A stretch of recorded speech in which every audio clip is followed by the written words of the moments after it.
اپنا ہاتھ کیوں نہیں بڑھاتا؟ وہ مدد کے لیے کیوں نہیں آتا اور اس کے ساتھ ایسا کیوں کرتا ہے؟ کیا میں درد مند کے لیے روتا نہ تھا جب کوئی مصیبت میں پڑتا تھا؟ اس نے پکارا تو ایوب اس کے پاس گیا، لیکن خدا اس کے پاس کیوں نہیں آتا؟ کیا میری جان محتاج کے لیے غمگین نہ ہوتی تھی؟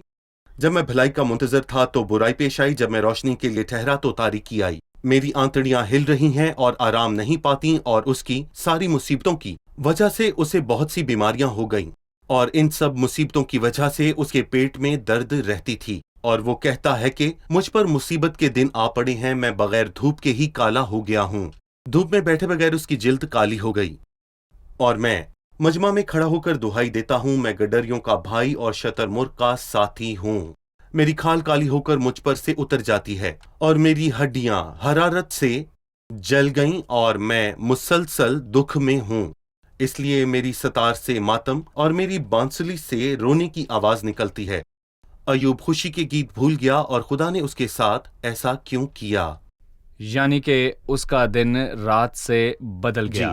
29ویں باب میں اس نے اپنے شان و شوکت کی بات کی۔ اس نے کہا، پر اب تو وہ مجھ سے کم عمر ہے، میرا تمسخر کرتے ہیں۔ وہ برے حال میں تھا، اس کی صحت جاتی رہی۔ وہ یہ نہیں جانتا تھا کہ خدا نے ایسا کیوں کیا۔ اسے لگا کہ خدا ان کو پرواہ نہیں کہ وہ کس حال میں ہے۔ اس کو لگا کہ خدا کو کچھ پرواہ نہیں کہ وہ کس حال میں رہتا ہے۔ اور شاید یہ ان لوگوں کا سوال ہے جو دکھ میں ہیں۔ ہماری دعا ہے کہ خداوند ان سب کو حوصلہ بخشے تاکہ وہ سب اس سب کا مقصد جان سکیں۔ چلیے مہمانوں سے جانتے ہیں کہ آج انہوں نے کیا سیکھا۔ بائبل مقدس کے مطالعہ کرتے ہوئے میں ان لوگوں سے بہت متاثر ہوئی جنہوں نے بڑے بڑے کام کیے۔ میں خداوند کا شکر کرتی ہوں کہ اس نے ظاہر کیا کہ ان سورماؤں کے دل میں کیا تھا۔ اس معاملہ میں ہم سب ایک جیسے ہیں، اور ان سورماؤں کو بنانے والا خدا ہے۔ خدا ہی ان کی خامی یعنی بیماری کی تشخیص کر کے اس کا صحیح علاج کرتا ہے۔ جس نے ان کو سورما بنایا وہ ہمیں بھی ویسا ہی بنا سکتا ہے۔ صحیح۔ مجھے یہ بات پسند آئی کہ ان سب مصیبتوں میں ہونے کے باوجود اس نے یاد رکھا کہ خدا نے اس کو آج تک محفوظ رکھا ہے۔ خدا نے اس کا خیال رکھا اور اس کو اچھی زندگی دی۔ کبھی کبھی ہم بھی مشکل میں ہوتے ہیں، یہ ایوب کے دکھ کے مقابلے میں کچھ بھی نہیں، پر ہمیں ہمیشہ یاد رکھنا چاہیے کہ خداوند ہمارے ساتھ ہے۔ جی بھائی عاطف۔ میں کہنا چاہوں گا، آدمی جو عزت کی حالت میں رہتا ہے پر خورد نہیں رکھتا، جانوروں کی مانند ہے جو فنا ہو جاتے ہیں۔ ساری عزت خداوند کو زیبا ہے، دولت اور عزت میرے ساتھ ہیں، بلکہ دائمی دولت اور صداقت بھی۔ شکریہ، خداوند آپ کو برکت دے۔ خادمین کا بھی شکریہ۔ اگلے پروگرام میں آپ سے پھر ملاقات ہوگی۔ واحد وہ ہے جو آپ کی آزمائش کا وقت بتا سکتا ہے، وہی آپ کے درد کا اندازہ کر سکتا ہے۔ وہ جانتا ہے کہ آپ کی آزمائش کب ختم ہوگی، کیونکہ وہ خدا ہے۔ اپنا درد اس کے پاس لے جائیں، وہ آپ کے بہت قریب ہے۔ خداوند آپ کو مل سکتا ہے، اس کے طالب رہو۔ آنے والے پروگرام میں آپ سے پھر ملاقات ہوگی۔ خدا آپ کو برکت دے۔